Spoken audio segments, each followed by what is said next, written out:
I know I'm late on this, but I finally saw Into the Spider-Verse. It lives up to the hype. Usually, anything that gets super hyped up, I usually just find okay.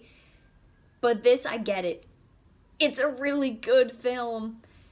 There are going to be spoilers in this, so watch at your own risk. I really like, for starters, the animation style. Not that Disney and DreamWorks are bad or anything, but I am seeing just that style over and over again, especially for 3D films. It was really nice to see something that's extremely different, that its own thing. I thought that was so cool. I like that it also felt like a comic book, too. It had a little bit of this 3D technology that felt reminiscent of 90s 3D with the red and blue. They had a very unique depth perception in this film. That was cool, and they had used a lot of split screen, but never in a way where it was distracting. The characters seemed to intentionally have a lower frame rate, but I know it was a stylistic choice. It felt like a comic book. It's the best way I can describe it. You could see the little dots on the characters' faces. It was very polished and really nice looking. I thought the colors were great. I liked the main character, Miles. He was so charming and adorable. I liked his geekiness. I liked his creativity. I liked how he was able to just keep going in the midst of all this chaos. That was cool to see. I've noticed another thing storytelling-wise. I'm going to be jumping around a lot. We really like alternate dimensions and alternate timelines right now. I'm noticing that in a lot of big stories. We have here Into the Spider-Verse, and we have Rick and Morty. Gravity Falls plays with this. Star versus the Forces of Evil. We really like that. Alternate timelines. Oh, Community plays around with this a lot. I'm noticing that trend right now. Multiverses, alternate timelines. It's a fun concept to play with. I guess, I wonder what that says about us right now as a culture. I guess it's saying that be open to different possibilities, because life can go in a million different directions and you have to think. Thinking through your actions can lead to different outcomes. I know video games are written like this, so you have to think of all these different options, how things would play out. So it's a really interesting way of thinking. Anyways, it was cool to see all the different spider characters come together in this dimension. Actually, no, when I say alternate dimension again, going back to that, the alternate dimension thing, seems to be something that's making a comeback from the 80s. The 80s tended to play around with this too, so this is a extension of that, especially since a lot of 80s storytelling is coming back, and this 80s nostalgia is very popular. Noticing we're getting more into 90s nostalgia. But I digress. Anyways, Spider-Verse. Miles is adorable. I thought it was really cool to see a New York City school. A lot of times, I know a lot of superhero stories are set in New York City.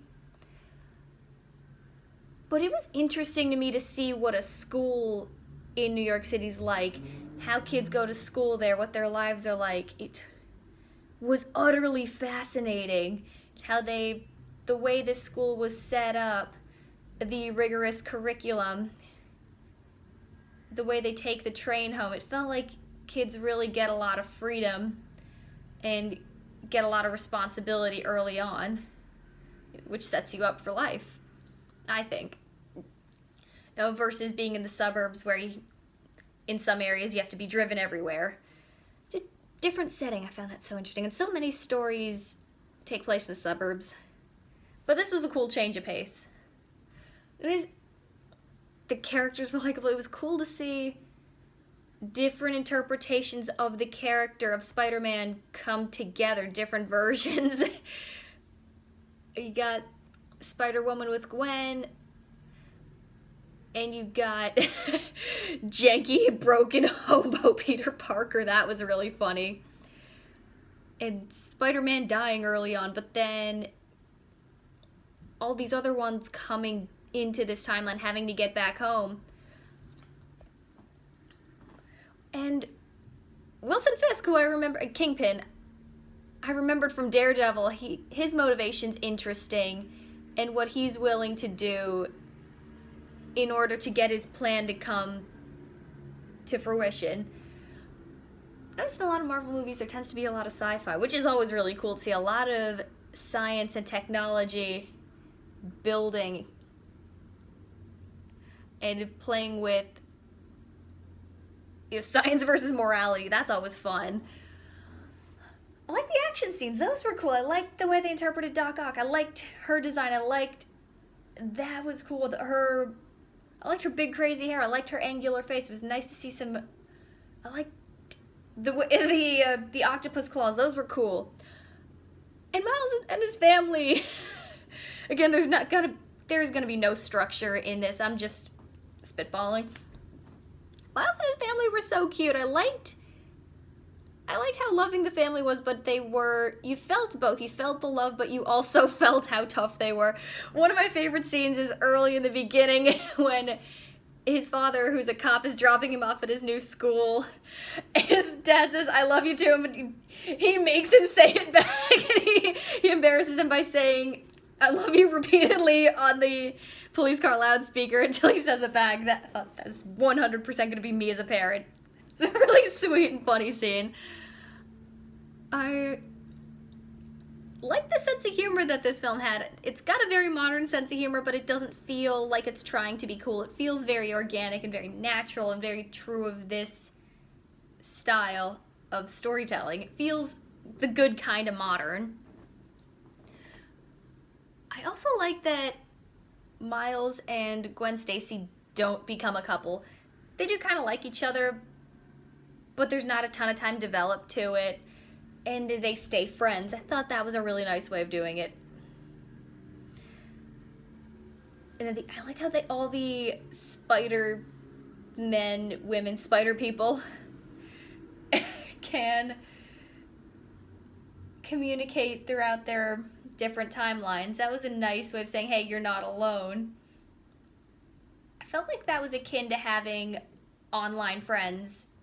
I could see that. That's what it reminded me of, having online friends. And even if you're in completely different time zones and countries, or even different points in your life, you can still connect. Definitely showed the good side of technology with that. I liked, Spider-Man Noir, that was funny. He couldn't guess the colors of the Rubik's Cube. That was fun. I like that. He was a lot of fun. His world was really stylish. And then you get the Spider Pig, which a lot of people thought was the reference to the Simpsons joke. That was funny. Stan Lee's cameo in this made me cry. It was particularly poignant. He was selling Miles a costume and has a line about how anybody can wear the mask. Oh, Stan Lee, rest in peace. It was beautiful. And the twist in this, the reveal of one of the lesser bad guys being Miles' uncle. That was my Luca, I am your father. Now, the Star Wars twist didn't grab me because I knew it going in, because everyone was quoting Star Wars growing up. So the twist didn't affect me as much. This did! I thought, oh my god! And what I liked about this is that they don't over-explain it. They don't give him a big motivation, even though you can guess from the beginning, and you can fill in the gaps based on scenes earlier, especially if you go into it the second time around. But they felt very, very genuine, and I like how the uncle wasn't just a bad guy. He did still love Miles. And ultimately, he gets pretty brutally killed on screen, which, that was hard. That was a tough one. One thing I do wonder, I know there's going to be a sequel, at least I'm pretty sure there is. Why did Miles tell his dad? I thought, especially at the end, he gives him his hints. I wonder if they're saving that up for the sequel, that he reveals himself to his family. that is something I am a little sick of seeing in superhero shows, that, oh, keep it a secret from your loved ones. Because we've seen it so much, and I think, no, nowadays, especially nowadays, people put themselves out there so much. I thought, whoa, why not tell your family and they can help you? That could be interesting. I'll save it for the future, because it is. I'm glad I gave this film my money. Deserves it. It deserves to be a box office success. Oh, I like that Miles was mixed race also. I like that his mom was of Hispanic origin, dad's African American, Black American. And that was cool to see. Just, it didn't need to overdo it. It's nice to have. I thought that was really cool. Plus, this family seems so sweet and adorable. I think they were so cute. I like that family a lot. The awkwardness is also a lot of fun. I like his awkwardness, especially when he's figuring out his powers. You get that connection to the original Peter Parker. What I thought this movie did really, really well is it had an established continuity, so you could get all these bonuses if you were super familiar with the Spider-Man canon, but it also did a very good job introducing it to newcomers and more casual fans, because I'm much more in the casual fan category. I could see myself rewatching this and catching so many details going forward. I really like the colors in this movie. This movie pops. It's really, really stunning.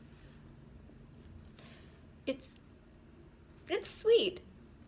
Sweet film, action-packed. It's everything you want in a good film, and it really takes advantage of the fact that it's animation. You really get some good action, good angles, good designs. I really like the design work in this.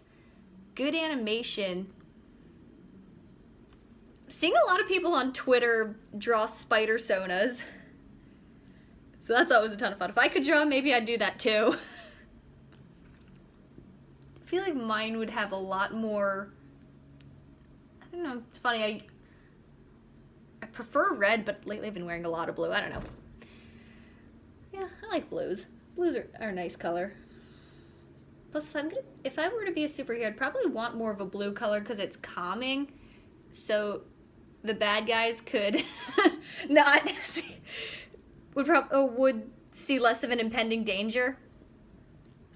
Blend in with the sky more. Yeah, because red's such an intense color. Red is my favorite color, but I feel like if I were to be a superhero, I'd probably have a blue uniform. A nice blue outfit, because blue is also a really versatile color. Anyways, those are my thoughts.